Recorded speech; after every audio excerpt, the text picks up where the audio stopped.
كنتم خير أمة أخرجت للناس تأمرون بالمعروف وتنهون عن المنكر وتؤمنون بالله.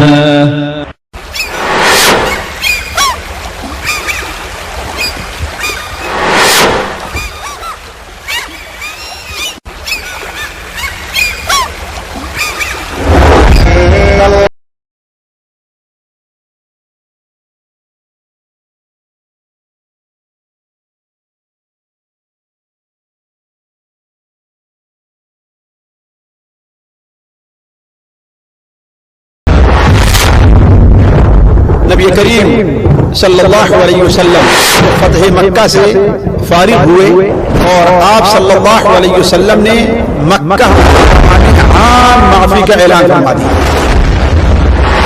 اور اہل مکہ کو دین کی تعلیم دی. اس سلسلے میں آپ صلی اللہ علیہ وسلم نے جو اہم کام انجام دیے وہ ساتھیوں دو ہیں. تو نبی کریم صلی اللہ علیہ وسلم کا دوسرا کام کیا ہوا؟ وہ یہ ہوا کہ آپ صلی اللہ علیہ وسلم نے صحابہ کرام کو بھیج کر کے جو شرک کے اڈے تھے ان کو نبی کریم صلی اللہ علیہ وسلم نے کیا ہے دعوایا. آج ہماری حکومتیں کامیاب کیسے ہوگی؟ شرک کے اڈوں کی سرپرستی کیا کرتی ہیں، جہاں غیر اللہ کو سجدہ کیا جاتا ہے، غیر اللہ سے دعائیں مانگی جاتی ہیں، غیر اللہ کے سامنے اپنی ہر ضرورت رکھی جاتی ہے، وہ اس کی سرپرستی کر رہی ہے، تو اللہ تعالیٰ ہماری حکومتوں کی مدد کیسے کرے؟ اسلام نہ صرف توحید کی دعوت دیتا ہے، توحید کی دعوت شرک سے منع بھی کرتا ہے اور شرک کے اڈوں کو توڑتا ہے. اسلام رحمت للعالمین کے حسن سیرت پر سلام. رحمت للعالمین کے حسن سیرت پر سلام. نخل احسان و عطا صبح شرافت پر سلام. نخل احسان و عطا صبح شرافت پر سلام. لہجہ لہجہ جس سے حاصل روح کو بالیدگی. بسم اللہ الرحمن الرحیم. الحمد للہ رب العالمین الرحمن الرحیم مالک یوم الدین ونشهد ان لا الہ الا اللہ ونشهد ان سیدنا ومولانا محمدا عبده ورسوله ارسلہ الى الناس کافة بشیرا ونذیرا. اما بعد فإن خیر الحدیث کتاب اللہ وخیر الهدی هدی محمد صلی اللہ علیہ وسلم وشر الأمور محدثاتها وكل محدثة بدعة وكل بدعة ضلالة وكل ضلالة في النار. أعوذ بالله السميع العليم من الشيطان الرجيم. بسم الله الرحمن الرحيم.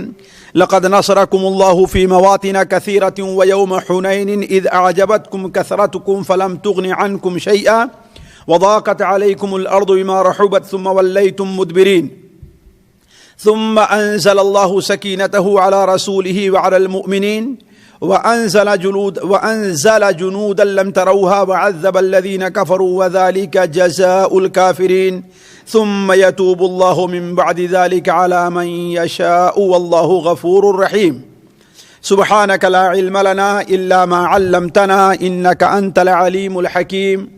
رب اشرح لي صدري ويسر لي أمري واحلل عقدة من لساني يفقهوا قولي واحلل عقدة من لساني يفقهوا قولي.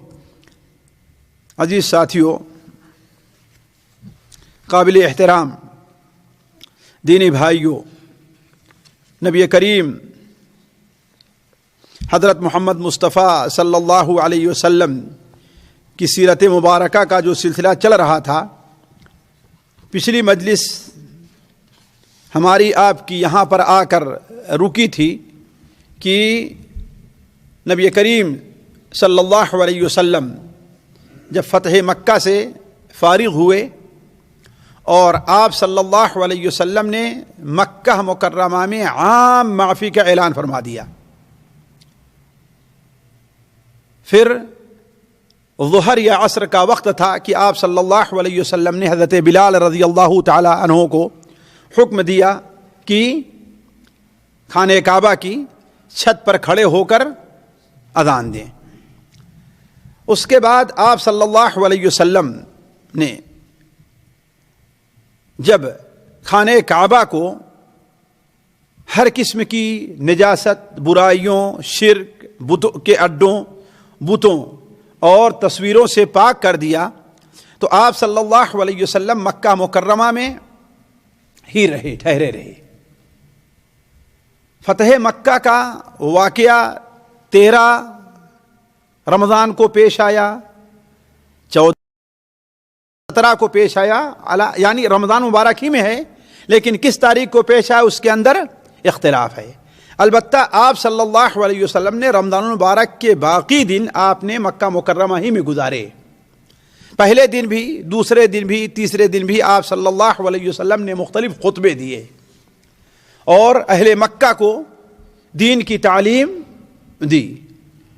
اس سلسلے میں آپ صلی اللہ علیہ وسلم نے جو اہم کام انجام دیے وہ ساتھیوں 2 ہیں.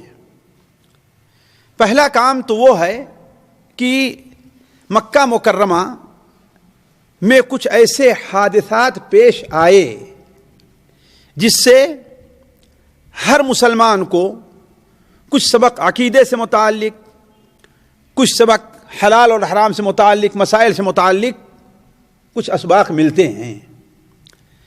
دوسرا کام آپ صلی اللہ علیہ وسلم نے یہ کیا کہ مکہ مکرمہ کے ارد گرد جو شرک کے اڈے بنے ہوئے تھے، بڑوں کے مزار بنا رکھے تھے، جہاں پر وہ سارا کام کیا جاتا تھا جو اللہ کے لیے کسی مسجد میں یا کہیں پر کیا جاتا ہے، آپ صلی اللہ علیہ وسلم نے انہیں ڈھانے کے لیے صحابہ کرام کو بھیجا. تو آپ کے سامنے جو پہلی چیز رکھی جا رہی ہے وہ یہ ہے کہ آپ صلی اللہ علیہ وسلم خصوصی طور پر مکہ مکرمہ پہنچنے کے قریب اور مکہ مکرمہ میں قیام کے درمیان کیا مسائل لوگوں کو بتلائے اور کیا چیزیں پیش آئی. چونکہ حالانکہ اگرچہ یہ سیرت سے الگ ہٹ کر کے مسئلہ ہے، لیکن وہ ہم میں سے ہر شخص کی ضرورت ہے، ہم میں سے ہر شخص کی ضرورت ہے، اس لیے اس کی طرف مختصر سا اشارہ کیا جاتا ہے. دیکھیے، پہلی چیز جو فتح مکہ سے کے حادثے سے واقعات سے متعلق ہمارے سامنے آتی ہے وہ یہ ہے کہ سفر میں انسان کے لیے روزہ کا افطار کرنا جائز ہے، بشرطے کہ بعد میں آنے والے دنوں میں اس روزے کو وہ پورا کرے. کیوں؟ اس لیے کہ صحیح مسلم شریف وغیرہ میں ہے کہ نبی کریم صلی اللہ علیہ وسلم اور صحابہ کرام چونکہ رمضان المبارک کو نکلے تھے، اب وہ لوگ 5-6 رمضان المبارک، پہلی رمضان المبارک یا 10 یا 8 رمضان المبارک کب نکلے تھے یہ الگ مسئلہ ہے، لیکن یہ ہے کہ رمضان المبارک ہی میں نکلے تھے. تو شروع میں سارے لوگوں نے روزہ رکھا، لیکن ظاہر بات ہے کہ سفر میں آج کی طرح سفر میں آسانی نہیں تھی، بڑی پریشانی تھی. آج بھی پریشانی ہو جاتی ہے، روزہ رکھے انسان تو سب پریشانی ہو جاتی ہے، لیکن اس پریشانی کی وجہ سے آپ صلی اللہ علیہ وسلم نے جب محسوس کیا کہ لوگ پریشان ہو رہے ہیں تو آپ صلی اللہ علیہ وسلم نے روزہ افطار کرنے کا حکم دے دیا. خصوصاً جب مکہ کے قریب پہنچے اور دشمنوں سے مقابلے کا معاملہ ہوا تو آپ صلی اللہ علیہ وسلم نے خود بھی افطار کیا اور لوگوں کو روزہ افطار کرنے کا حکم دے دیا. اس سے معلوم یہ ہوا، 2 باتیں معلوم ہوئی ساتھیوں جس پر توجہ دینی چاہیے. ہمیں بہت سے لوگ غلطی کرتے ہیں. ایک چیز تو یہ ہے کہ سفر میں روزہ افطار کرنے میں کوئی حرج نہیں ہے. سفر عذر ہے روزہ افطار کرنے کے لیے. رمضان میں اگر کوئی سفر کر رہا ہے تو اس کے لیے جائز ہے کہ روزہ افطار کر، بلکہ اگر انسان کو پریشانی لاحق ہو رہی ہے تو اس کے لیے روزہ افطار کرنا بہتر ہے. بلکہ اگر انسان کو روزہ رکھنے سے نقصان ہو رہا ہے تو اس کے لیے روزہ افطار کر دینا واجب ہے. یہ لوگ سمجھتے نہیں, بڑی غلطی میں رہتے ہیں لوگ. تکلیفیں برداشت کرتے رہیں گے, گلا سوکھا رہے گا, ہونٹ پر بالکل چٹیاں پپڑیاں پڑ جائیں گی, لیکن روزہ افطار نہیں کریں گے. یہ سنت نبی کے خلاف ہے. دوسری چیز انسان یہ دیکھے, اس پر کم لوگ توجہ دیتے ہیں, کہ انسان جس مقصد کے لیے جا رہا ہے آیا روزہ اس میں رکاوٹ تو نہیں بن رہا ہے. مثال لے لیجیے, ایک شخص یہاں سے ریاض جا رہا ہے اور ریاض سے خریداری کرنی ہے. اب اگر روزہ رکھا ہے تو مارکیٹ میں نہیں گھوم سکتا, اب اس کے لیے انتظار کرے گا روزہ افطار کرنے کا شام میں, پھر لیٹ ہو جائے گا دوسرے دن بھی. تو جس کام کے لیے گیا اس میں رکاوٹ بن رہی ہے, تو ایسی حالت میں روزہ افطار کر دینا بہتر ہے. ایک اور مثال لیجئے, ایک شخص یہاں سے عمرے کے لیے جاتا ہے. کس لیے جا رہا ہے؟ عمرے کے لیے جا رہا ہے نا. کچھ لوگ جائیں گے اور روزہ رکھ کر کے اس قدر پریشان ہو جائیں گے کہ عمرہ کرنے میں جا کر کے لمبے ہو جاتے ہیں. چلو بھائی ابھی بہت تھک گئے ہیں, جب ہم شام کو افطار کر لیں گے تو عمرہ کر لیں گے. یہ چیز غلط ہے. یہ چیز کیا ہے؟ غلط ہے. جس کام کے لیے آپ گئے ہیں آخر اسی لیے تو روزہ افطار کرنے کی اجازت دی ہے اللہ تعالیٰ نے سفر میں, تاکہ اس میں پریشانی نہ پیش آئے. جس کام کے لیے گئے وہ کام پہلے ہونا چاہیے, اور روزہ رکھنا بعد میں رکھا جا سکتا ہے. دوسرا مسئلہ یہ ہے کہ چاشت کی نماز کی بھی اہمیت اللہ کے رسول صلی اللہ علیہ وسلم بتائی. دیکھیں آپ سفر میں تھے, سفر میں ہے نا, اور جنگ کی حالت میں ہیں. نبی کریم صلی اللہ علیہ وسلم دوسرے دن جب فارغ ہوئے تو آپ صلی اللہ علیہ وسلم اپنی چچے زاد بہن حضرت ام ہانی رضی اللہ تعالیٰ عنہ کے یہاں تشریف لے گئے. یا آپ جہاں ٹھہرے ہوئے تھے آپ غسل کر رہے تھے, حضرت فاطمہ رضی اللہ تعالیٰ عنہ آپ کو ایک کپڑے سے پردہ کیے ہوئے تھیں. حضرت ام ہانی آئیں, آپ صلی اللہ علیہ وسلم نے غسل کے بعد 8 رکعت چاشت کی نماز پڑھی. وہ بیان کرتی ہیں کہ لم ارہ صلی صلاۃ اخف منها غیر انہ یتم الرکوع والسجود. ہم نے اتنی ہلکی نماز آپ کو پڑھتے نہیں دیکھی, البتہ یہ ضرور ہے کہ آپ رکوع اور سجدہ مکمل پورا کیا کرتے تھے, ہماری اور آپ طرح ٹھوکریں نہیں مارتے تھے. ہے کہ نہیں؟ کہ مشکل سے آدمی 3 بار بھی سبحان ربی الاعلی سبحان ربی الاعلی سبحان ربی الاعلی سبحان ربی الاعلی کچھ سنا کچھ نہیں سنا, ہے کہ نہیں ہے؟ اور رکوع سے اٹھیں گے سیدھے کھڑے نہیں ہوں گے فوراً سجدے میں, سجدے سے اٹھے سیدھے بیٹھیں گے نہیں ہو فوراً. یہ نماز ایسی ہے جو اللہ تعالیٰ کے نزدیک مقبول نہیں ہے. ایسی نماز سے متعلق نبی صلی اللہ علیہ وسلم نے ارشاد فرمایا کہ بسا اوقات انسان 60 سال تک نماز پڑھتا رہتا ہے لیکن اس کی ایک نماز بھی اللہ قبول نہیں فرماتا. وہ کیوں؟ اپنی نماز میں رکوع اور سجدے کو پورا نہیں کرتا ہے. تو کہنے کا مطلب کہ آپ صلی اللہ علیہ وسلم نے چاشت کی نماز پڑھی, جس سے اس کی مشروعیت اور اہمیت ثابت ہوتی ہے. جن لوگوں سے ہو سکے انہیں چاشت کی کم سے کم رکعت 2 ہے اور زیادہ 8 رکعت آپ سے ثابت ہے. نبی کریم صلی اللہ علیہ وسلم کی سنت ہے, آپ نے تاکید بھی کی ہے, لہذا چاشت کی نماز کو نہیں چھوڑنا چاہیے. تیسرا مسئلہ, امامت کا حقدار کون؟ امامت کا حقدار کون؟ ہمارے یہاں بہت سے لوگ اہل حدیثوں کے اوپر اس حدیث کو لے کر کے اعتراضات بھی کیا کرتے ہیں, جبکہ یہ حدیث صحیح بخاری اور صحیح مسلم شریف میں ہے. ایک صحابی حضرت عمرو ابن سلمہ الجرمی رضی اللہ تعالیٰ عنہ ہے. ان کا قبیلہ مکہ سے اور یمن کے درمیان میں واقع تھا. صحیح بخاری شریف میں ہے, وہ بیان کرتے ہیں کہ ہمارے قبیلے کے لوگ بلکہ سارے عرب کے لوگ جو قریش کے علاوہ تھے یا نبی کریم صلی اللہ علیہ وسلم سے ڈائریکٹ ان کا ٹکراؤ نہیں تھا, وہ انتظار کرتے تھے کہ دیکھیں آیا قریش غالب آتے ہیں یا محمد اللہ صلی محمد غالب آتے ہیں. جو غالب آ جائے گا ہم اس کے ساتھ ہو لیں گے. بلکہ عرب کا یہ عقیدہ ہو گیا تھا کہ خانہ کعبہ پر اللہ تعالی غلبہ اسی کو دیتا ہے جو حق پر ہوا کرتا ہے. مکہ مکرمہ پر غلبہ کس کو دیتا ہے؟ جو. اور یہ فکرہ عرب کے لوگوں نے کہاں سے لیا تھا؟ اس لیے کہ ابرہا یمن سے آیا, حبشہ اور یمن سے آیا اور خانہ کعبہ پر حملہ کرنا چاہا, لیکن اللہ تعالیٰ نے اسے روک دیا. اس لیے یہ بات عرب کے لوگوں میں یہ بات ذہن میں بیٹھ گئی تھی کہ اللہ تعالیٰ اس گھر پر قبضہ اور غلبہ اسی کو دے گا جو حق پر ہوگا، لہذا وہ انتظار کرتے تھے کہ کس کو غلبہ ہوتا ہے ہم اس کے ساتھ ہو لیں گے۔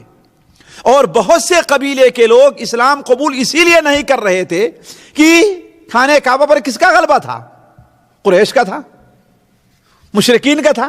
360 بت خانہ کعبہ کے ارد گرد رکھے ہوئے تھے، ہے کہ نہیں ہے؟ تو حضرت عمرو بن سلمہ رضی اللہ عنہ فرماتے ہیں کہ ہمارے خاندان کے لوگ بھی اسی انتظار میں تھے، البتہ ہمارا معاملہ دوسروں سے الگ یہ تھا کہ ہم لوگ ایک چشمے پر رہا کرتے تھے۔ اس وقت چشمے کی اہمیت ایسی تھی جیسے آج کل بڑے پیٹرول پمپ کی ہوتی ہے۔ آج کل سفر میں جیسے بڑے پیٹرول پمپ کی اہمیت ہے، ایسے اس وقت کسی ہوتی تھی؟ چشمے کے ہوا کرتی تھی، اس لیے کہ وہی لوگوں کا مرکز، راستے میں آرام کے اور ٹھہرنے کی جگہ ہوا کرتی تھی۔ تو کہا قافلے یہاں سے گزرتے تھے تو لوگ پوچھتے تھے کیا ہوا؟ ارے قریش کا کیا ہوا اور محمد کے کیا ہوا؟ اللہم صلی علی محمد۔ تو کچھ لوگ کہتے کہ ہاں آج تو محمد اللہ صلی اللہ علیہ وسلم یہ کہتے ہیں کہ آج یہ آیت نازل ہوئی ہے، آج یہ سورت نازل ہوئی ہے، آج یہ آپ نے پڑھ کر کے سنایا ہے۔ تو کہا ہوتا یہ تھا کہ میں ذہین تھا، اللہ نے مجھے ذہن دیا تھا، حافظہ دیا تھا، جو کچھ قرآن وہ لوگ سناتے تھے مجھے یاد ہو جاتا تھا، جو کچھ قرآن یہ آنے جانے والے قافلے سناتے تھے مجھے یاد ہو جاتا تھا۔ تو جب مکہ فتح ہوا تو ہمارے خاندان والے بھی اپنا وفد لے کر کے اللہ کے رسول سے خدمت میں گئے۔ مکہ فتح ہوا تو خدمت میں گئے، میرے والد بھی ان کے ساتھ تھے، میرے والد بھی ان کے ساتھ تھے۔ تو ان لوگوں سے نبی کریم صلی اللہ علیہ وسلم نے انہیں دین کی بات بتلائی اور انہیں نماز کا وقت بھی بتایا۔ آپ نے فرمایا اس نماز کو اس وقت ایسے ایسے پڑھنا، اس نماز کو اس وقت ایسے ایسے پڑھنا، اس نماز کو اس وقت ایسے ایسے اتنی رکعت پڑھنا بتایا۔ پھر اس کے بعد آپ نے بتایا کہ جب نماز کا وقت ہو جائے تو فَلْيُؤَذِّنْ أَحَدُكُمْ، تم میں کا کوئی آدمی اذان دے، جب نماز کا وقت ہو جائے تم میں کا کوئی آدمی اذان دے، وَلْيَؤُمُّكُمْ أَكْثَرُكُمْ قُرْآنًا، تم میں جس کو سب سے زیادہ قرآن یاد ہو وہ تمہیں نماز پڑھائے۔ آپ نے کیا بتائی کہ جب وقت ہو جائے تو اذان دو، اور تم میں کا جس کو سب سے زیادہ قرآن یاد ہو وہ نماز پڑھائے۔ تو کہا جب لوگ تلاش کرنے لگے تو میرے علاوہ کسی کو اتنا قرآن یاد نہیں تھا۔ کیوں؟ اس لیے کہ آنے جانے والے قافلوں سے میں قرآن سن کر کے یاد کر لیا تھا۔ تو کہا لوگوں نے مجھے اپنا امام بنا دیا۔ اس وقت میری عمر 6 یا 7 سال کی تھی۔ کتنی تھی؟ 6 یا 7 سال کی تھی۔ تو اہل حدیثوں نے یہ مسئلہ یہاں سے لیا ہے کہ نابالغ اگر طہارت وغیرہ کو جانتا ہے، اہتمام کرتا ہے، تو 6 یا 7 سال نابالغ بچہ وہ امامت کر سکتا ہے۔ کیوں؟ اللہ کے رسول زمانے میں ایسا واقعہ ہوا ہے اور آپ نے منع نہیں کیا۔ وہ وحی کے نازل ہونے کا وقت تھا، اگر یہ چیز ناجائز ہوتی تو نبی صلی اللہ علیہ وسلم اس سے منع کر دیتے۔ تو کہا کہ میری عمر 6 یا 7 سال کی تھی، میں ان کے عید بھی پڑھاتا تھا، جنازے کی نماز بھی پڑھاتا تھا اور ساری نمازیں ان کو پڑھاتا تھا۔ کہا شروع میں ظاہر بات اس وقت غربت کا وقت تھا، ایک چادر میں پہنے رہتا، چادر چھوٹی تھی، تو جب کبھی کبھار میں سجدے میں جاتا تو میری شرمگاہ کا کچھ حصہ ظاہر ہو جاتا۔ تو قافلے کی ایک عورت نے کہا کہ اللہ کے بندو کم سے کم ایسا تو کرو کہ اپنے امام کے چوتڑ کو ہم سے ڈھانک لو جو دکھائی دیتا ہے کبھی کبھار۔ تو کہا لوگوں نے مجھے ایک قمیص سلا دی، جتنا خوشی مجھ نئی قمیص سے ہوئی ہے اتنا کسی اور چیز سے نہیں ہوئی ہے نا۔ اسی طریقے سے ساتھیوں چوتھا مسئلہ یہ ہے کہ آخر نماز انسان سفر میں جاتا ہے کتنے دن تک قصر کر سکتا ہے، کتنے دن تک قصر کر سکتا ہے؟ ساتھیوں اس کی 2 صورت ہوتی ہے۔ ایک صورت تو یہ ہے کہ انسان گیا ہے، کہیں پر ٹھہرا ہوا ہے، لیکن اسے معلوم نہیں ہے کئی دن میں اس کا کام ختم ہوگا۔ جیسے اللہ کے رسول صلی اللہ علیہ وسلم جب مکہ گئے تھے تو یہ معلوم نہیں تھا کتنے دن میں چلے آئیں گے ہم۔ تو حضرت بخاری شریف میں حضرت عبداللہ ابن عباس کی روایت ہے کہ نبی کریم صلی اللہ علیہ وسلم 19 دن تک مکے میں ٹھہرے رہے، اور نماز قصر کر کے پڑھتے رہے. کتنا؟ 19 دن. یہیں سے حضرت عبداللہ ابن عباس کا مسلک یہ تھا کہ اگر انسان کسی جگہ 19 دن تک ٹھہرتا ہے تو قصر کرے گا, اور اگر اس سے زیادہ ٹھہرتا ہے تو نماز کو پوری کرے گا. پانچویں چیز ساتھیوں, فتح مکہ سے ایک مسئلہ یہ بھی ثابت ہوا کہ اسلام نے عورت کو بڑا اونچا مقام دیا ہے. بہت سے ایسے مسائل ہیں کہ جس میں عورت کو مرد سے کم اہمیت حاصل نہیں ہے. انہی میں سے ایک چیز ہے کہ اگر مسلمان عورت کسی دشمن کو پناہ دے دے, بشرطے کہ دشمن پناہ لے کر کے آیا ہے, یہ نہیں کہ مسلمانوں پر حملہ کرنا, نہیں, اپنی معذرت ظاہر کر رہا ہے, اگرچہ وہ مسلمانوں کے خلاف ہے لیکن وہ عذر پیش کر رہا ہے, اور عورت اگر کسی کو پناہ دے دیتی کہ ٹھیک ہے میں تمہیں پناہ دیتی ہوں, تو حاکم وقت اس کی پناہ کو قبول کرے گا. اس کی پناہ کو حاکم وقت کے لیے یہ جائز نہیں ہے کہ اس آدمی کو قتل کرے. چنانچہ فتح مکہ کے موقع پر نبی کریم صلی اللہ علیہ وسلم کی چچے زاد بہن حضرت ام ہانی رضی اللہ عنہا آپ کے پاس آتی ہیں اور کہتی ہیں, اے اللہ کے رسول صلی اللہ علیہ وسلم, ہم نے اپنے خاندان کے 2 آدمیوں کو یا 1 آدمی کو ہم نے پناہ دے دی ہے, اور ہمارے بھائی حضرت علی چاہتے ہیں کہ اسے قتل کر دیں, اسے قتل کرنا چاہتے ہیں.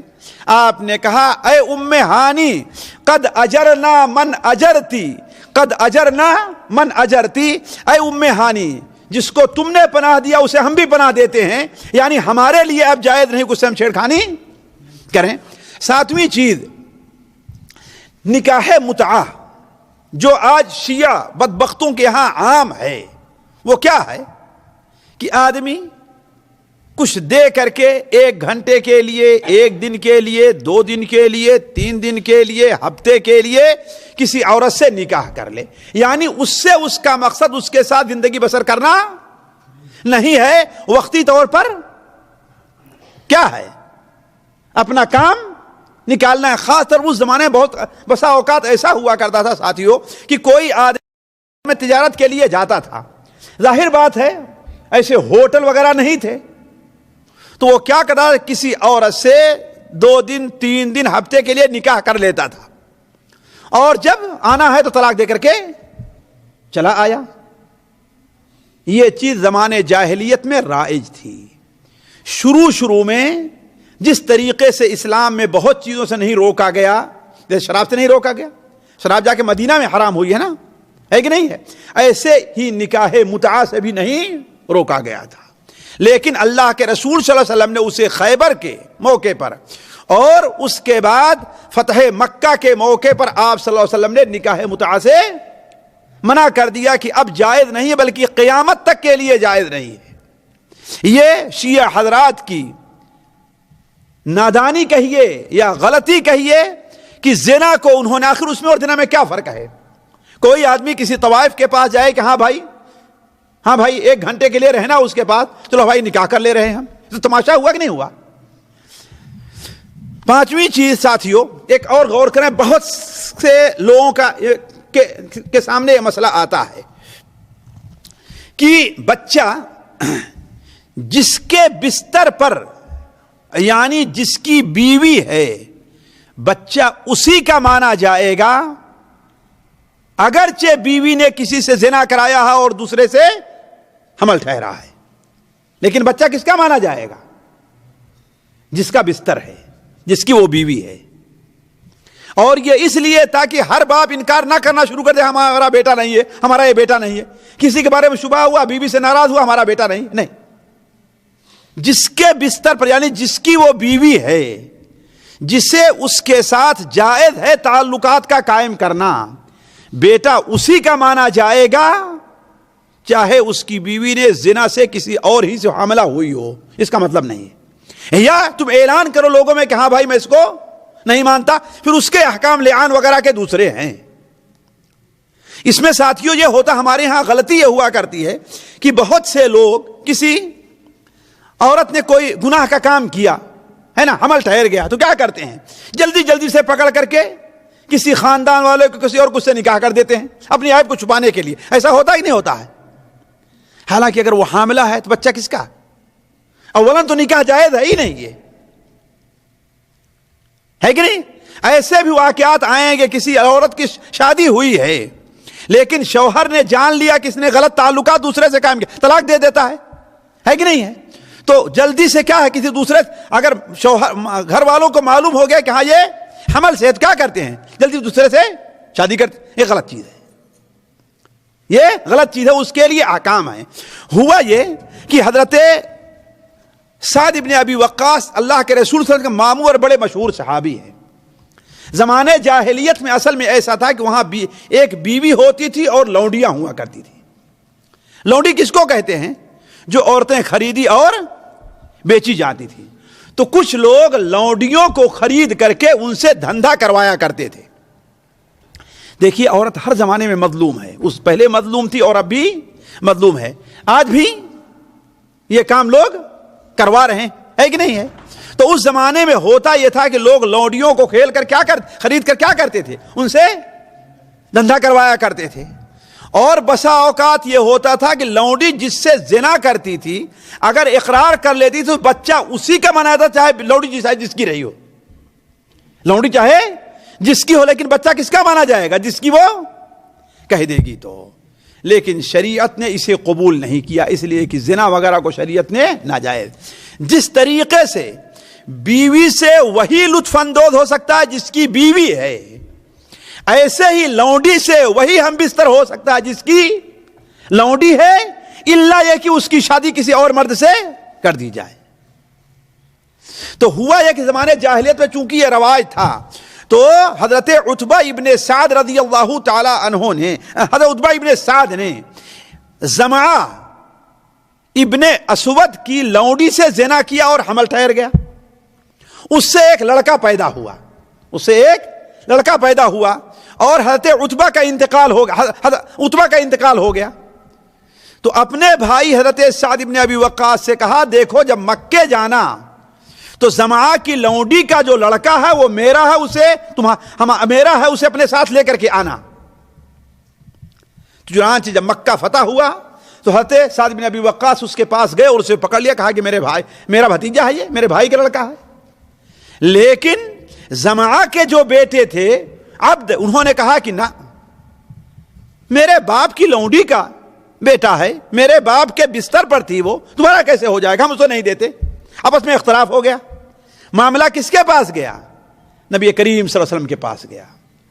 آپ صلی اللہ علیہ وسلم نے کہا کہ اے عبد ابن زمعہ، یہ تمہارا بھائی ہے، تم اس کو لے کر کے جاؤ، اس لیے کہ تمہارے باپ کے بستر پر پیدا ہوا ہے. یعنی بستر کس کا تھا؟ تمہارے باپ کا تھا. اور حضرت سعد بن ابی وقاص سے کہا کہ الولد للفراش وللعاہر الحجر، بچہ اس کا مانا جائے گا جس کا بستر ہے، یعنی وہ عورت جس کے بستر پر لیٹتی ہے کہ نہیں ہے. البتہ جو زانی ہے اس کو پتھر سے مارا جائے گا.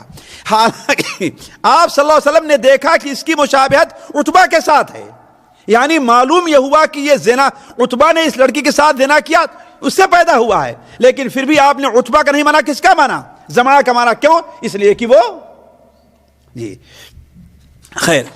ایسے بہت سے مسائل ہیں شیخ، ایک دو مسائل اور سنتے چلیے کہ ہاں اس پر بھی غور کریں. ہمارے یہاں اس پر کم توجہ دی جاتی ہے. ایک انسان کا اگر انتقال ہونے لگا یا وہ سمجھے کہ ہمارا انتقال، میں بوڑھا ہو گیا ہوں، ظاہر بات ہے 50 سال 60 سال کے بعد کتنا سال زندہ رہے گا؟ 65 سال کے بعد.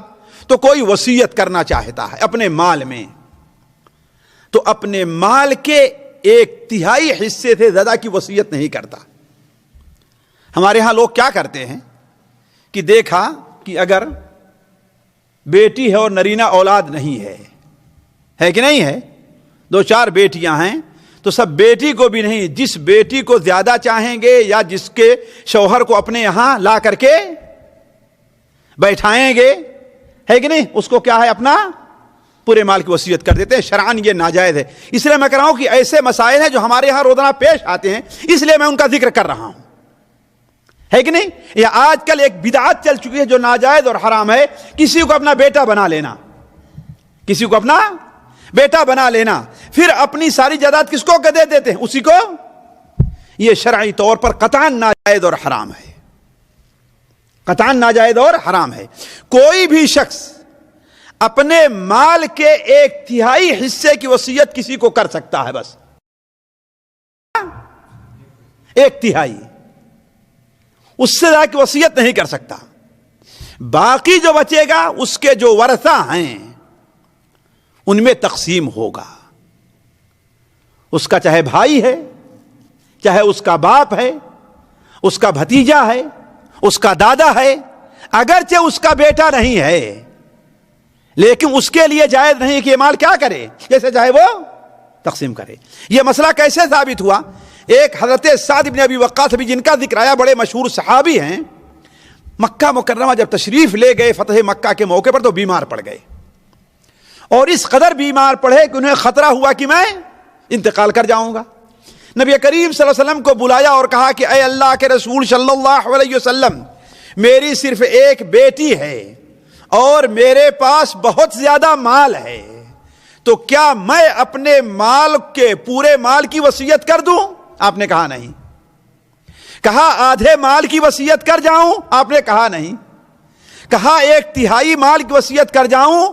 آپ نے کہا ہاں 1/3 مال کی وصیت کر سکتے ہو، اور 1/3 بھی زیادہ ہے، 1/3 بھی، یعنی اس سے بھی کم مال کی وصیت کرو تو بہتر ہے۔ اور آپ نے فرمایا تم اپنے ورثہ کو مالدار چھوڑو، اس سے تو یہ تو بہتر ہے اس سے کہ کہیں انہیں تم غریب چھوڑو، لوگوں کے سامنے ہاتھ پھیلاتے پھریں۔ تو معلوم ہونا چاہیے کہ 1/3 مال سے زیادہ کی وصیت جائز نہیں ہے۔ اگر انسان کے کوئی نرینہ اولاد نہیں ہے، کوئی نرینہ اولاد نہیں ہے، تو وہ مال باپ کا یا اس کے بھائی کا حصہ ہے، یہ نہیں تم جس کو چاہو وصیت کر کے چلے جاؤ۔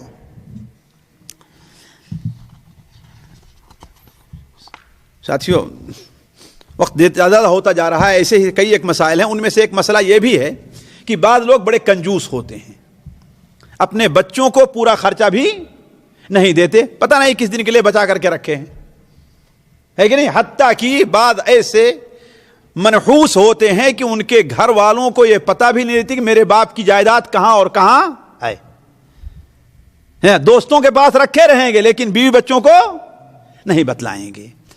ادھر دوسری طرف بیوی بچوں پر خرچ کرنے میں کیا کرتے ہیں؟ بڑی بخالت سے، کنجوسی سے کام لیتے ہیں۔ شریعت نے اس کا حل یہ رکھا ہے کہ بیوی اپنے ضرورت کے مطابق، اپنے بچوں کے خرچ کے مطابق، اگر شوہر نہیں بھی دیتا ہے تو اس کے مال سے چوری کر سکتی ہے، اس کے مال سے چوری کر سکتی ہے۔ شریف میں ہے، اس لیے کہ میں کہہ رہا ہوں فتح مکہ کے موقع پر، فتح مکہ کے موقع پر ابو سفیان مسلمان ہوئے اور ان کی بیوی ہند بنت عتبہ بھی مسلمان ہوئی۔ تو ہند بنت عتبہ آپ کے پاس آتی ہے اور کہتی ہے اے اللہ کے رسول صلی اللہ علیہ وسلم، ابو سفیان بڑے بخیل آدمی ہیں، ہمیں اتنا مال نہیں دیتے کہ میں اپنے بچوں کا خرچ چلا سکوں، تو میں ان کے جیب سے کبھی کبھار نکال لیتی ہوں، کیا میرے لیے جائز ہے؟ آپ نے کہا کہ خذی من مالہ بالمعروف ما یکفیک و یکفی بنیک، اس کے مال سے بھلائی کے ساتھ، دستور کے مطابق، عرف کے مطابق اتنا مال لے لو جو تمہیں اور تمہارے بچے کے لیے کافی ہو۔ لیکن اس کا یہ مطلب نہیں ساتھیوں کہ بیوی کی عادت پڑ جائے اور ہاتھ صاف کرنا شروع کر دے، ہے نا؟ یہ دھیان دینا چاہیے۔ آپ نے کیا کہا؟ دستور کے مطابق، یعنی جس ماحول میں تو رہتی ہے اس ماحول میں اس قسم کے لوگوں کا کیا رہنے کا اور کھانے کا معیار ہے، اس کے مطابق لے سکتی، اس سے زیادہ نہیں لے سکتی۔ اور ایک مسئلہ اور سنتے چلیے، فتح مکہ کے موقع پر اللہ کے رسول صلی اللہ علیہ وسلم جو خطبے دیے تھے ان میں آپ نے ایک خطبہ یہ بھی دیا تھا کہ حرام چیزوں کی خرید و فروخت جائز نہیں ہے۔ جن چیزوں کو شریعت نے حرام قرار دیا ہے ان کا استعمال کرنا، ان کا کھانا، ان سے فائدہ حاصل کرنا حرام ہے، ان کا سننا حرام ہے، ان کا دیکھنا حرام ہے، اس کی خرید و فروخت جائز نہیں. جیسے شراب ہے, اس کی خرید و فروخت جائز نہیں ہے کہ نہیں ہے؟ فلمیں ہیں, اس کی خرید و فروخت جائز نہیں ہے. گانا ہے, اس کی کیسٹیں وغیرہ خرید و فروخت کیا ہے؟ جائز نہیں ہے. کیوں؟ اس لیے کہ شرعی طور پر جو چیز حرام ہے اس کی قیمت بھی حرام ہے. ہم جس چیز سے فائدہ نہیں اٹھا سکتے ہم اس کو بیچ اور خرید بھی نہیں سکتے ہیں. چنانچہ آپ صلی اللہ علیہ وسلم نے فتح مکہ کے موقع پر خطبہ دیا تو آپ نے کہا اللہ تعالیٰ نے شراب کی خرید و فروخت کو, مردار کی خرید و فروخت کو, سور کے خرید و فروخت کو اور بتوں کے خرید و فروخت کو ناجائز اور حرام کر دیا ہے. اس لیے اس پر توجہ دینا چاہیے. ہمارے بہت سے لوگ ہمیشہ سوال کرتے ہیں بعض موقع پر, خاص طور پر ہندوؤں کے تہوار کے موقع پر یا مسلمانوں کے جو ان کے بنائے ہوئے تہوار ہیں جیسے عرس وغیرہ ہے, بعض ایسی چیزیں جن کا استعمال جائز نہیں ہے, سوال کرتے ہیں آیا اسے ہم بیچیں کہ نہ بیچیں؟ ہم استعمال نہیں کرتے لیکن ہماری دکان ہے, ہمیں بیچنا پڑتا ہے. نہیں, بیچنا جائز نہیں ہے. ایک اور چیز جو ہمارے یہاں عام لوگوں کے سمجھنے کی ہے وہ یہ ہے کہ اسلام نے خضاب کو جائز قرار دیا ہے. خضاب یعنی سفید بالوں کو رنگنا. ہاں سنتے جائیے, جلدی نہ کیجیے آپ. اسلام نے سفید بالوں کو بدلنا, اس کو رنگنا جائز قرار دیا ہے. شرط یہ ہے کہ کالا رنگ نہ ہو. شرط کیا ہے؟ کالا رنگ نہ ہو. کالے رنگ کے علاوہ لال, پیلا کوئی بھی رنگ انسان استعمال کر سکتا ہے. البتہ کالا رنگ جائز نہیں ہے. صحیح مسلم شریف میں ہے کہ نبی کریم صلی اللہ علیہ وسلم کے خاص ساتھی, بلکہ سب سے خاص ساتھی وہ کون ہے؟ حضرت عمر صدیق رضی اللہ تعالیٰ عنہ. ان کے باپ ابو قحافہ, ان کے باپ ابو قحافہ ابھی تک مسلمان نہیں ہوئے تھے, بوڑھے ہو گئے تھے. کہا گویا ان کے بال سوت اور ستلی ہیں, یعنی ڈھونڈنے سے بھی کوئی کالا بال نہیں دکھ رہا تھا. آئے مسلمان ہوئے تو آپ نے کہا کہ ارے اپنی بہنوں کے پاس, حضرت ابوبکر سے کہا اپنی بہنوں کے پاس یا ان کی بچیوں کے پاس ان کو بھیج دو تاکہ ان کے بال کو رنگ دیں, البتہ کالے سے بچیں. بال کو ان کے رنگ دیں بلکہ اور کیا کریں؟ کالے سے بچیں. بلکہ ساتھیوں اصل یہ ہے کہ خضاب لگانا سنت ہے. خضاب لگانا سنت ہے. ویسے سفید چھوڑ دینے سے بہتر کیا ہے انسان خضاب لگائے. اور ایک اور چیز, اسلام کا عدل اور انصاف دیکھیے. نبی کریم صلی اللہ علیہ وسلم مکے میں ٹھہرے ہوئے تھے کہ مخزومی خاندان, قریش کا بڑا اعلیٰ خاندان تھا جس خاندان کا ابو جہل, اس خاندان کی ایک عورت نے چوری کیا. اب خاندان والے چونکہ قریش کے اعلیٰ خاندان میں سے تھے اور اس خاندان کے بہت سے لوگ, حضرت خالد بن ولید بھی اسی خاندان سے تھے, خالد بن ولید بھی اسی خاندان سے تھے.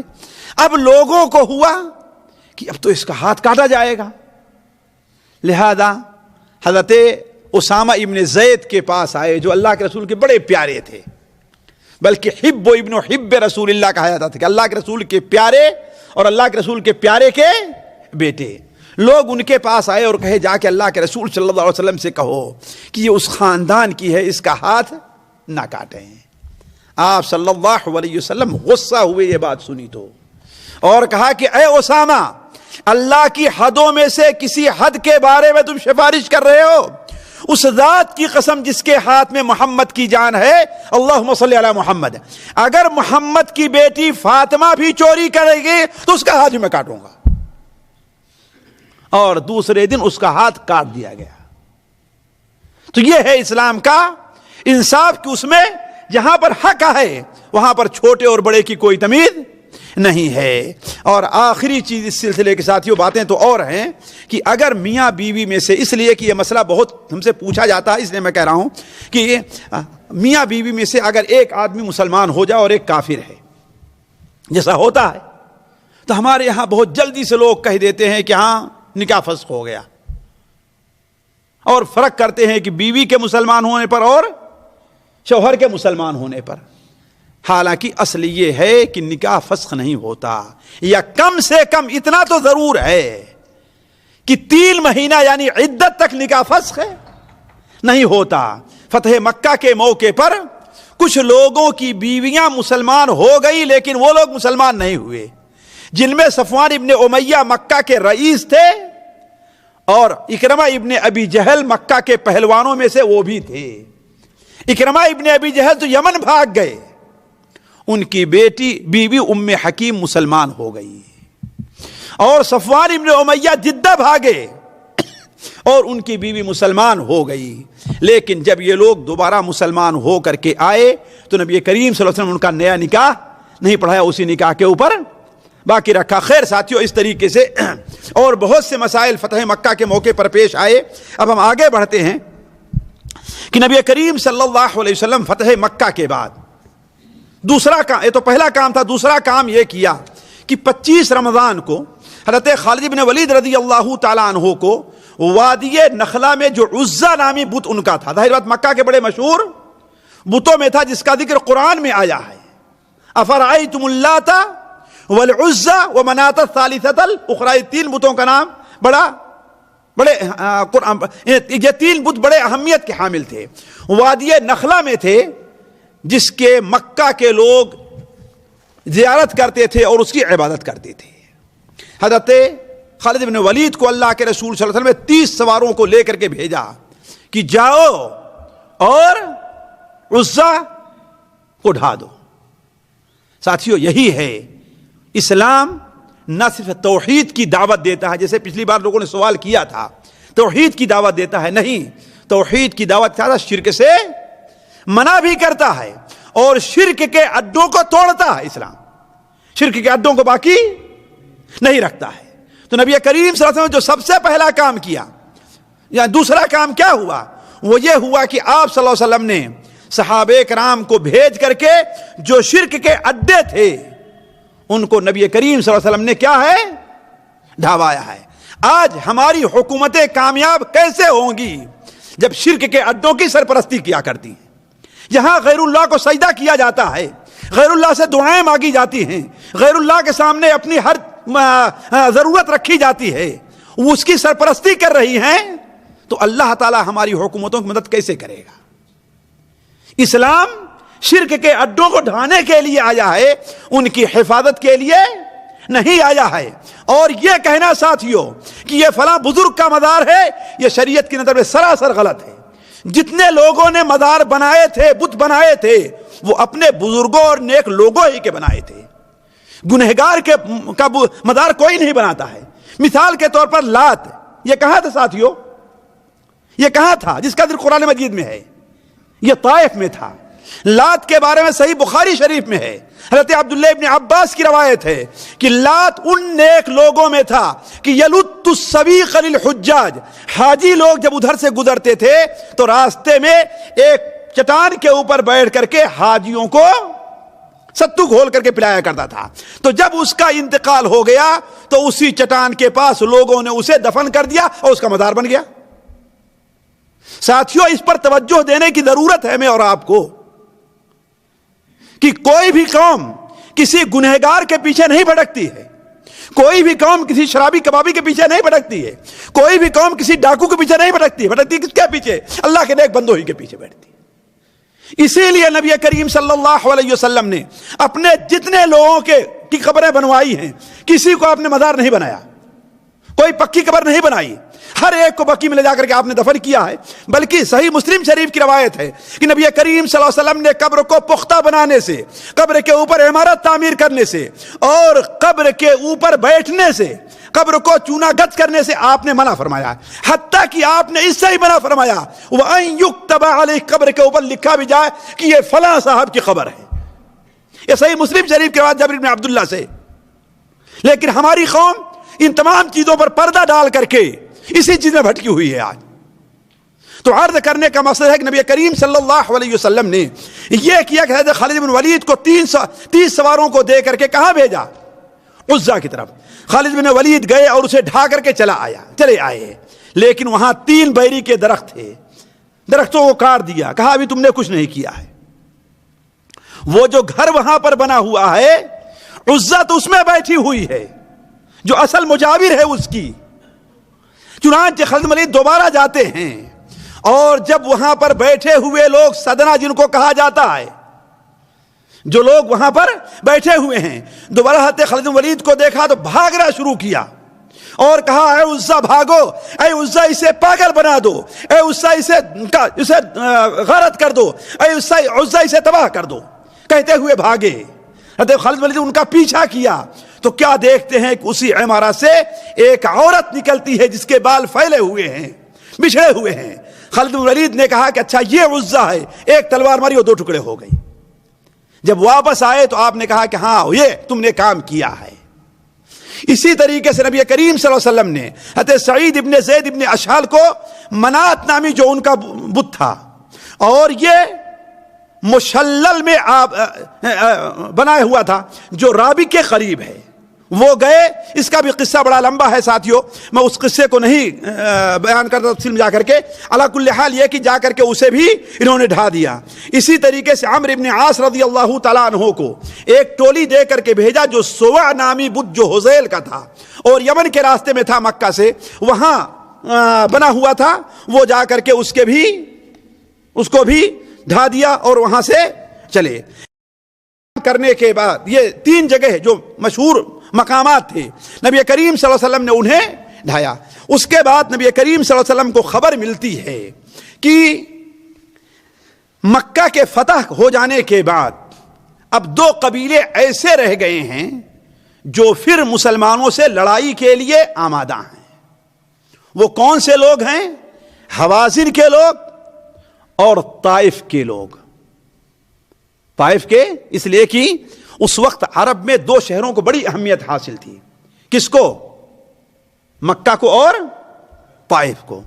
اسی لیے لوگوں نے نبی صلی اللہ علیہ وسلم پر اعتراض کیا ہے، لولا نزل هذا القرآن على رجل من القريتين عظیم، یہ دونوں جو شہر ہیں ان کے کسی عظیم آدمی کے اوپر قرآن کیوں نہیں نازل ہوا؟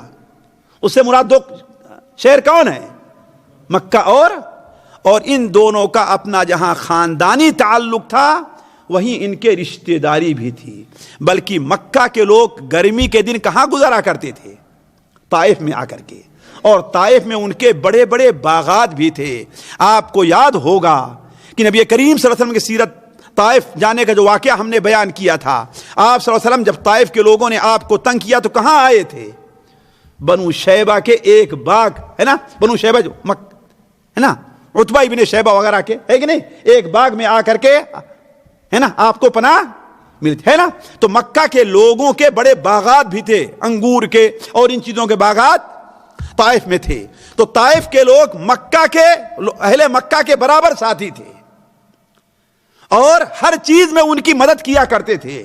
میں اس تفصیل میں نہیں جانا چاہتا، ورنہ آپ کو یہ بھی معلوم ہوگا کہ صلح حدیبیہ کے موقع پر اہل مکہ کی طرف سے بات کرنے کے لیے عروہ ابن مسعود بھی آئے تھے جو ثقفی طائف کے رہنے والے تھے، اور انہوں ہی نے تو جا کر کہا تھا کہ اے مکہ کے لوگوں، میں کیسر و کسرا کے پاس گیا ہوں، بڑے بڑے بادشاہوں کے پاس گیا ہوں، لیکن محمد اللہ صلی اللہ علیہ وسلم ان کے ساتھی جتنا ان کا احترام کرتے ہیں کسی کو احترام کرتے ہم نے نہیں دیکھا۔ تو آپس میں ان کے بڑے گہرے تعلقات تھے۔ لیکن چونکہ نبی کریم صلی اللہ علیہ وسلم جب مکے کے اوپر آپ فاتح کی حیثیت سے داخل ہوئے تو طائف کے لوگوں کو یہ امید نہیں تھی کہ مکہ اتنا آسانی سے فتح ہو جائے گا، مسلمان اتنا آسانی سے مکے کو فتح کر لیں گے، اس لیے وہ لوگ مکمل تیاری نہیں کیے تھے۔ اور طائف ہی کا ایک خاندان حوازن، یہ عرفات اور طائف کے درمیان جو ایک وادی لمبی یمن کی طرف چلی گئی ہے، وادی اوتاس ہے یا وادی حنین ہے، اس میں حوازن کے لوگ آباد تھے، جہاں نبی کریم صلی اللہ علیہ وسلم نے جا کر کے دودھ پیا تھا، بنو سعد کے اندر، بنو سعد یہ حوازن کے لوگ تھے اور ان کی بڑی تعداد تھی۔ اور یہ لوگ فتح مکہ سے پہلے بھی نبی کریم صلی اللہ علیہ وسلم سے لڑائی کے لیے تیاریاں کر رہے تھے، لیکن چونکہ فتح مکہ کے موقع پر اللہ کے رسول صلی اللہ علیہ وسلم چھپ کر کے اور پوشیدہ طور پر اچانک مکے پہ داخل ہو گئے تھے، اس لیے ان لوگوں کو اہل مکہ کی مدد کا موقع نہیں ملا۔ لیکن جب مکہ فتح ہو گیا تو ان لوگوں کو خطرہ لاحق ہوا کہ اولاً خاص طور پر جب یہ دیکھا کہ اللہ کے رسول صلی اللہ علیہ وسلم جو ان کے جو ہے عبادت گاہیں ہیں، چاہے عزا ہو چاہے منات ہو، ان کو ڈھا رہے ہیں، تو ان کو خطرہ لاحق ہوا کہ لات ہمارے یہاں جو ہے اس کو بٹھانے کے لیے آپ ایک دن بڑھیں گے۔ لہذا ان لوگوں نے تیاریاں شروع کر دی، اور پہلے سے تیاریاں تو شروع کی ہی تھی، یہاں تک کہ نبی کریم صلی اللہ علیہ وسلم کو رمضان المبارک کے آخر یا رمضان گزرنے کے بعد آپ کو خبر ملتی ہے کہ یہ لوگ مکے پر حملہ کرنے کے لیے تیاریاں کر رہے ہیں۔ نبی کریم صلی اللہ علیہ وسلم کے ساتھ کتنی فوج تھی؟ 10,000 آپ لے کر کے آئے تھے، اور ان لوگوں نے 20,000 کی فوج جمع کر لی۔ کتنا؟ 20,000 کی۔ اور آپ صلی اللہ علیہ وسلم نے ایک صحابی کو بھیجا کہ جا کر کے دیکھ کر کے آؤ کہ ہاں وہ لوگ کیا کر رہے ہیں۔ قاصد نے 2-3 دن ان کے یہاں رہا اور آ کے پورا ماجرا سنایا کہ اے اللہ کے رسول صلی اللہ علیہ وسلم، یہ سارے کچے بچے کے ساتھ نکل کھڑے ہوئے ہیں اور آپ سے لڑائی کے لیے آمادہ ہیں۔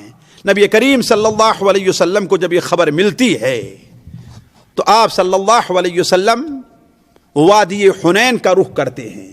وادی حنین ساتھیوں آج جہاں شرائع ہے، الشرائع، جو لوگ طائف کے راستے سے مکہ جائیں تو مکہ مکرمہ سے 22 یا 23 کلومیٹر کی دوری پر ایک وادی میں ایک گاؤں آبادی الشرائع کہتے ہیں۔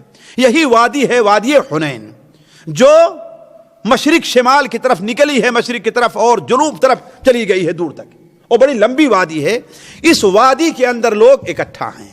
نبی کریم صلی اللہ علیہ وسلم کہا جاتا ہے کہ 6 شوال کو نبی کریم صلی اللہ علیہ وسلم 6 شوال کو اپنی فوج کو لے کر کے نکلے، جن میں 10,000 آپ کے ساتھ تو وہ لوگ تھے جو آپ کے ساتھ مدینہ منورہ سے آئے تھے اور مکہ فتح کرنے کے لیے، اور 2,000 آپ کے ساتھ یا 4,000 آپ کے ساتھ مکہ اور ارد گرد کے لوگ ہوئے۔ اختلاف روایات کی بنیاد پر بعض روایات سے چلتا ہے کہ 12,000 مسلمانوں کی فوج تھی، اور بعض روایات سے پتہ چلتا ہے کہ کتنے تھے مسلمان؟ 14,000 تھے۔ نبی کریم صلی اللہ علیہ وسلم انہیں لے کر کے نکلے۔ آپ صلی اللہ علیہ وسلم کا ارادہ کس طرف تھا؟ حنین کی طرف تھا۔ راستے میں 2 یا 3 چیزیں عجیب پیش آئی۔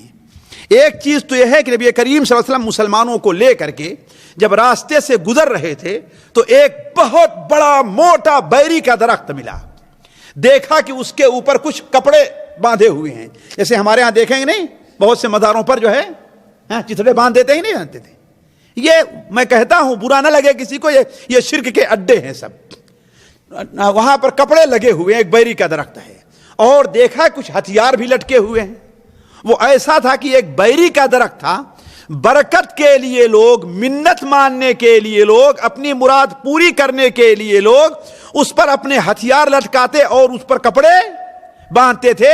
اسی لیے اس کا نام ذات انوات پڑ گیا تھا۔ کیا؟ نوتہ کہتے ہیں کپڑے کے ٹکڑے کو۔ ایک چتڑا ہوتا ہے نا، اس کو کیا کہتے ہیں؟ نوتہ کہتے ہیں۔ ذات انوات یعنی ایسا درخت جو نوتہ والا ہو۔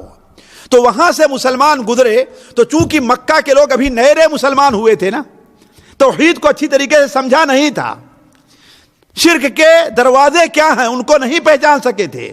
تو ان لوگوں نے کہا اے اللہ کے رسول صلی اللہ علیہ وسلم، اجعل لنا ذات انوات، میرے لیے بھی کوئی ایسا درخت متعین کر دیجئے جس پر برکت کے لیے ہم اپنے ہتھیار وغیرہ کو لٹکایا کریں جیسے یہ لوگ لٹکاتے ہیں۔ آپ نے کہا سبحان اللہ، سبحان اللہ، تم لوگوں نے تو وہی بات کہی جو بنو اسرائیل نے حضرت موسیٰ علیہ السلام سے کہا تھا کہ جب سمندر پار کر کے آگے بڑھنے لگے تو ان کا گزر، یہ 9ویں پارے میں اللہ تعالیٰ سورہ اعراف کے اندر اس قصے کو بیان کیا ہے، جب آگے گزرے تو ان کا گزر ایک قوم کے پاس سے ہوا جن کا بہت بڑا ایک بت تھا، بہت بڑا بت تھا۔ تو حضرت موسیٰ علیہ السلام سے کہا کہ میرے لیے بھی کوئی ایسا مزار بنا دیا جیسے ان لوگوں کا ہے. موسیٰ علیہ السلام نے کہا کہ تم لوگ جاہل لوگ، یہ شرک کا اڈا ہے، یہاں پر کسی کی مرادیں پوری نہیں ہوتی ہیں. تو آپ صلی اللہ علیہ وسلم نے کہا کہ اے مکہ کے لوگوں، تم نے بھی وہی بات کہی ہے جو موسیٰ علیہ السلام کی قوم نے کہی تھی، یعنی یہ درختوں پر برکت لانا، اس پر کپڑے لٹکانا، اس پر ہتھیار لٹکانا، اس سے کچھ حاصل ہونے والا نہیں ہے، یہ توہم پرستی اور شرک کے اڈے ہیں. دوسرا واقعہ جو اس سے بھی عجیب و غریب ہے ساتھیوں اور باعث عبرت ہے، سوچنا چاہیے، وہ یہ ہے کہ نبی کریم صلی اللہ علیہ وسلم کے ساتھ چونکہ اتنی فوج تھی، کتنی فوج تھی ساتھیوں بتائیں؟ ابھی بتایا تھا ہم نے 12,000 یا 14,000. اتنی بڑی فوج جزیرے عربیہ میں مسلمانوں نے کبھی اکٹھا نہیں کی تھی. جب وہ لوگ 300 تھے 1,000 پر غالب آ گئے، ہے کہ نہیں ہے؟ غزوہ احد کے موقع پر 900 تھے 1,000 تھے اور 3,000 پر غالب آ گئے. تو اب جب 12,000 اور 14,000 ہیں تب ہم پر غالب آنے والا کون ہے؟ لہذا ساتھیوں ان میں سے کچھ لوگ کہنے لگے کہ اب ہم پر غلبہ پانے والا کون ہے؟ اب تو ہم اتنے زیادہ ہیں کہ جو کچھ چاہیں گے کر لیں گے. یہ بھول گئے کہ ہار اور جیت کس کے ہاتھ میں ہے؟ اللہ کے ہاتھ میں. ہار اور جیت کیا ہے؟ کس کے ہاتھ میں ہے؟ اللہ کے ہاتھ میں ہے. حالانکہ ساتھیوں یہ بات اللہ کے رسول نے نہیں کہی تھی، یہ بات بڑے بڑے صحابہ نے نہیں کہی تھی. کس نے کہی تھی؟ عام صحابہ آپس میں کہنے لگے تھے. تو نبی کریم صلی اللہ علیہ وسلم کو یہ بات اچھی نہیں لگی. چنانچہ آپ نماز پڑھتے تھے تو آہستہ آہستہ ہونٹ ہلاتے، اللہم بک اصول و بک احابل و بک اصاول، اے اللہ تعالیٰ، اللہم بک احابل و بک اصاول، اے اللہ تعالیٰ تیری مدد ہی سے ہم حملہ کرتے ہیں اور تیری مدد سے ہم طاقت حاصل کرتے ہیں. تو صحابہ نے جب دیکھا کہ آپ کے ہونٹ ہل رہے ہیں تو آپ نے کہا کہ اے اللہ کے رسول صلی اللہ علیہ وسلم، یہ آپ کیا کہہ رہے ہیں؟ اللہم یا ربی بک اقاتل و بک اصاول ولا حول ولا قوت الا بک، یہ کیا کہہ رہے ہیں آپ؟ تو کہا تم لوگوں نے سمجھ لیا کہ میں کیا کہہ رہا ہوں؟ میں کیا کہہ رہا ہوں تم لوگوں نے سمجھ لیا؟ کہا مجھے ایک نبی کا قصہ یاد آیا ہے. ایک نبی کا قصہ یاد آیا. ایک نبی اپنی فوج کو لے کر کے نکلا، جو اپنی فوج کی کثرت کو اور ہتھیار سے لیس جو اپنی فوج کو دیکھا تو کہا کہ اس فوج کے اوپر کوئی قبضہ نہیں پائے گا. اللہ تبارک و تعالیٰ کو یہ چیز بری لگ گئی، پسند نہیں آئی. میں کہاں گیا؟ ہے کہ نہیں؟ حالانکہ نبی نے یہ بات کہی تھی، یہ سوچ لیا بس نبی نے. دیکھیے جن کے رتبے ہیں سوا، ان کے سوا مشکل ہے. جن کا اونچا مقام رہا کرتا ہے اللہ تعالیٰ ان کی چھوٹی چھوٹی باتوں پر بھی گرفت کر لیتا ہے. جن کے رتبے ہیں سوا، ان کے سوا مشکل ہے. اللہ تعالیٰ نے کہا کہ اچھا یہ بات ہے، اب 3 چیزوں میں سے ایک چیز ضرور پیش آئے گی، تم جو اختیار کرنا چاہو اختیار کر لو. نبی سے کہا، اس وقت کے نبی سے کہا اللہ کے رسول وہ کیا ہے؟ کہا ایک تو یہ ہے کہ اب دشمن کا تمہارے اوپر غلبہ ہو جائے گا اور پھر مارے کاٹیں گے تم کو. دوسرا یہ ہے کہ میں ان کے اوپر ایک مرض ایسا مسلط کر دوں گا کہ جس میں کتنے لوگ مر جائیں گے ان میں سے. اور تیسرا یہ کہ انہیں بھوک دے دوں گا میں، اور بھوک سے تڑپ کر کے مر جائیں گے لوگ. نبی نے کہا اے اللہ کے رسول، اے اللہ تبارک و تعالی مجھے موقع دے، میں اپنی قوم سے مشورہ تو کر لوں. جب تیرا فیصلہ ہی ہے کہ ان 3 میں سے ایک کام ہونے والا ہے تو میں نبی سے مشورہ تو کر لوں، میں اپنے امت سے مشورہ تو کر لوں. تو امت سے مشورہ کیا تو امت کے لوگوں نے کہا، فوجیوں نے کہا کہ آپ اللہ کے نبی ہیں، جو اختیار کریں گے وہ بہتر ہے، آپ جو فیصلہ کریں گے وہ قبول ہے. تو کہا کہ وہ نبی نماز پڑھنے کھڑے ہوئے.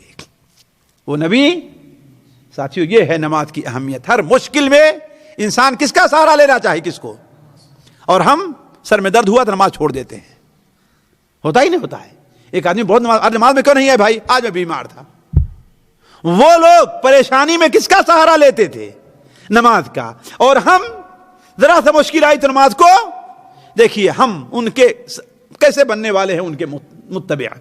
تو کہنے کا مطلب کہ انہوں نماز پڑھی اور نماز کے بعد کہا اے اللہ تبارک و تعالیٰ دشمن کو تمہارے اوپر قبضہ نہ دیجیے گا، اس لیے کہ دشمن کا جب قبضہ ہو جاتا ہے تو وہ نہ چھوٹے کی عزت رکھتا ہے نہ بڑے کی عزت رکھتا ہے، ذلیل کر کے رکھ دیتا ہے. اور جہاں تک بھوک کا معاملہ ہے، اے اللہ تعالیٰ بھوکے پیاسے مرنا بڑا مشکل ہو جاتا ہے، پیر رگڑ رگڑ کر کے انسان مرے بھوکے رہ کر کے، یہ بڑی مشکل کی موت ہے. اے اللہ تعالیٰ بیماری کو مسلط کر دے. ساتھیوں صحیح حدیث ہے، صحیح ابن حبان کی، نبی کریم صلی اللہ علیہ وسلم نے، بلکہ مسند احمد کی بھی روایت ہے، نبی کریم صلی اللہ علیہ وسلم نے بیان فرمایا کہ 24 گھنٹے یا 3 دن میں ان کے 70,000 آدمی مر گئے ہیں. تو کہا جب ہم نے اپنی قوم کی کثرت دیکھی اور تم لوگوں کا یہ کہنا سنا تو ہم نے کہا اللہم یا ربی بک اقاتل و بک اصابل ولا حول ولا قوت الا بک. اے اللہ تبارک و تعالی ہم حملہ کرتے ہیں تو تیری مدد سے حملہ کرتے ہیں، ہم لڑائی کرتے ہیں تیری مدد سے لڑائی کرتے ہیں، تیرے علاوہ کسی کے پاس طاقت اور قوت نہیں ہے. تیسری چیز ساتھیوں، نبی کریم صلی اللہ علیہ وسلم جب آگے بڑھے تو تیزی کے ساتھ نکلے تھے، لیکن جیسا ہی حنین قریب آتا گیا آپ صلی اللہ علیہ وسلم ٹھہر گئے. آپ صلی اللہ علیہ وسلم نے ظہر کی نماز کے بعد کیا کام کیا کہ اپنے ایک ساتھی کو بھیجا کہ جاؤ اور تم نگرانی کرتے رہنا، جاؤ تم نگرانی کرو اور آگے آ کر کے دیکھو. چنانچہ وہ صحابی گئے اور دیکھ کر کے آئے، کہا اے اللہ کے رسول صلی اللہ علیہ وسلم حوازن تو پورے چٹھے بٹھے کے ساتھ آئے ہوئے ہیں، کچے بچے کے ساتھ آئے ہیں. سب سے پہلے ان کی سوار فوج ہے، اس کے بعد پیدل فوج ہے، پھر اس کے بعد ان کی بکریاں ہیں پیدل ہیں، پھر ان کے بعد ان کے اونٹ ہیں، یعنی اپنا سارا کچھ لے کر کے آئے ہوئے ہیں، یعنی بکریاں بھی اونٹ. یعنی یہ لوگ سوچ کر کے آئے تھے کہ اب یا تو مرنا ہے یا تو مارنا ہے، اور اپنے بیوی بچوں کو اس لیے لے کر کے آئے تھے کہ ان کی حفاظت کے لیے قوم پوری ہمت کے ساتھ کام لے گی. آپ صلی اللہ علیہ وسلم مسکرا دیے اور فرمایا کہ کل انشاءاللہ یہ ساری چیزیں مسلمانوں کے لیے مال غنیمت بنے گی. کل یہ چیزیں ساری کیا ہے؟ مسلمانوں کے لیے مال غنیمت بنے گی. اسی طریقے سے ساتھیوں نبی کریم صلی اللہ علیہ وسلم بیٹھے، کیونکہ صبح نکلے تھے، دوپہر کو قریب تھا، ایک جگہ بیٹھے آپ صلی اللہ علیہ وسلم کھانا کھا رہے تھے اپنے صحابہ کرام کے ساتھ کہ اچانک ایک آدمی اونٹ سوار آتا ہے. ایسا ظاہر بات 12,000 کے اندر کوئی ایک آدمی اجنبی آ جائے، سارے لوگ کپڑا وہی پہنا کرتے تھے، ہے کہ نہیں ہے؟ ایک جاسوس آیا دشمن کا اور دائیں طرف دیکھا بائیں طرف دیکھا، کہیں بیٹھ گیا کھانے کے لیے، ادھر ادھر دیکھا اور پھر تیزی کے ساتھ بھگا اپنے اونٹ کے پاس، اونٹ کو کھولا بیٹھا اور اس کے اوپر بیٹھ گیا. ایک صحابی حضرت سلمہ ابن اکوع، ان دونوں نے محسوس کر لیا کہ یہ کیا ہے؟ جاسوس ہے. چنانچہ وہ صحابی اپنے سواری پر بیٹھے اور اس کا پیچھا کیا. حضرت سلمہ ابن اکوع بہت تیز دوڑے، پیدل دوڑے ہیں. وہ کہتے ہیں پہلے میں سواری کے پچھلے حصے پر پہنچا، پھر اس کے بعد اتنا تیز دوڑا کہ جا کر کے اونٹ کی نکیل ہم نے پکڑ لی. اونٹ کی نکیل پکڑ کر کے ہم نے اسے بیٹھایا، اس کے اوپر حملہ کیا، پیر پر بیٹھ گیا اور اس دشمن کو نیچے گرا کر کے اسے ہم نے قتل کر دیا ہے. اور اس کا سامان لے کر کے آیا تو نبی کریم صلی اللہ علیہ وسلم نے کہا یہ سارا کا سارا مال کس کا ہے؟ سلمہ ابن اکوع کا ہے. علی کل حال ساتھیو، نبی کریم صلی اللہ علیہ وسلم نے وہ دن رات، کہتے ہیں سنیچر کی رات ہی، آپ نے وہاں پر وادی کے قریب پہنچ کر کے آپ نے گزاری ہے. علی کل حال میں تھوڑا سا آگے بڑھ کر کے آج کا موضوع بھی یہیں پر روک دیتا ہوں. آپ صلی اللہ علیہ وسلم نے وہاں پر رات گزاری، اس لیے کہ ارادہ تھا کہ صبح کو ہم حملہ کریں گے.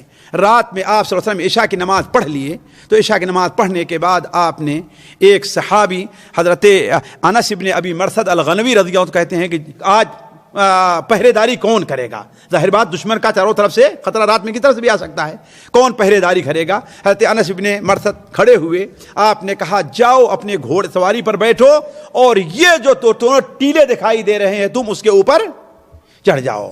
دیکھو بغیر کسی خاص ضرورت کے ٹیلے سے نیچے نہ آنا، کہیں ایسا نہ ہو کہ اس کی طرف سے ہمارے اوپر حملہ ہو جائے۔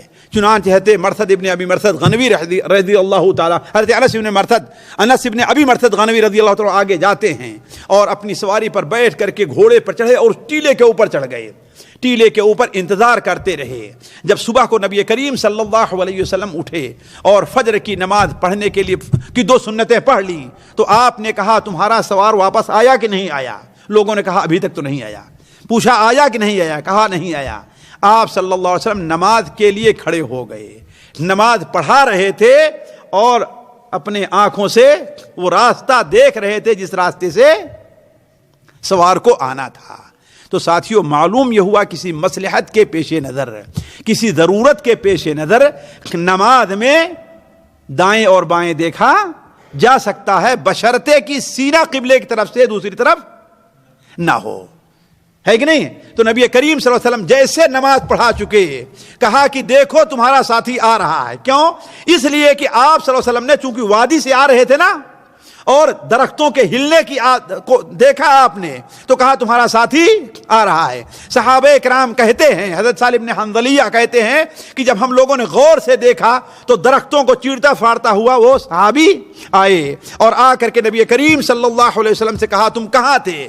کہا اے اللہ کے رسول صلی اللہ علیہ وسلم آپ کے فرمان کے مطابق میں اس جگہ پر گیا اور وہاں پر ٹھہرا رہا، صرف یا تو قضاء حاجت کے لیے یا نماز پڑھنے کے لیے میں وہاں سے ہٹا ہوں، ورنہ وہاں سے میں ہٹا نہیں۔ آپ صلی اللہ علیہ وسلم نے فرمایا کہ اگر تمہارا یہ کہنا صحیح ہے تو وجبت لقد قد اوجبت علیک الجنہ، تم نے اپنے اوپر جنت کو واجب کر لیا ہے، اس کے بعد تمہارا جو کوئی بھی عمل ہو کوئی عمل نقصان نہیں پہنچائے گا۔ اب نبی کریم صلی اللہ علیہ وسلم آگے اپنی فوج کو ترتیب دیے۔ صبح کو حضرت خالد بن ولید کو سواروں کی فوج دے دی اور بنو سلیم ان کے ساتھ سب سے آگے کر دیا اور آپ صلی اللہ علیہ وسلم نے دوسرے لوگوں کو ان کے پیچھے کیا۔ اب مسلمان 12,000 کی تعداد میں اب اس وادی کے اندر اترنا شروع کیے۔ اب وادی میں اترنے کے بعد ساتھیوں مسلمانوں کے ساتھ کیا معاملہ پیش آیا؟ پہلے مرحلے میں یہ جنگ جو ہوئی ہے اس کے 2 راؤنڈ تھے آج کی اصطلاح میں ساتھیوں، آج کی اصطلاح میں 2 راؤنڈ ہی کہتے ہیں نا، ہے کہ نہیں ہے؟ 2 راؤنڈ تھے۔ پہلے راؤنڈ میں مسلمانوں کو اولن جیت ہوئی لیکن پھر بھگدڑ مچ گئی، دوسرے راؤنڈ میں مسلمان کامیاب رہے ہیں۔ یہ 2 راؤنڈ کس طریقے سے پیش آئے وہ مسئلہ یا وہ واقعہ آپ کے سامنے اگلی مجلس میں رکھا جائے گا۔ اللہ تبارک تعالیٰ سے دعا ہے کہ اللہ تعالیٰ ہمیں اور آپ کو نبی کریم صلی اللہ علیہ وسلم کی سیرت کو سننے، اسے سمجھنے اور اس کے مطابق عمل کرنے کی توفیق عطا فرمائے۔ سبحانک اللہم و بحمدک اشہد ان لا الہ الا انت استغفرک و اتوب الیک۔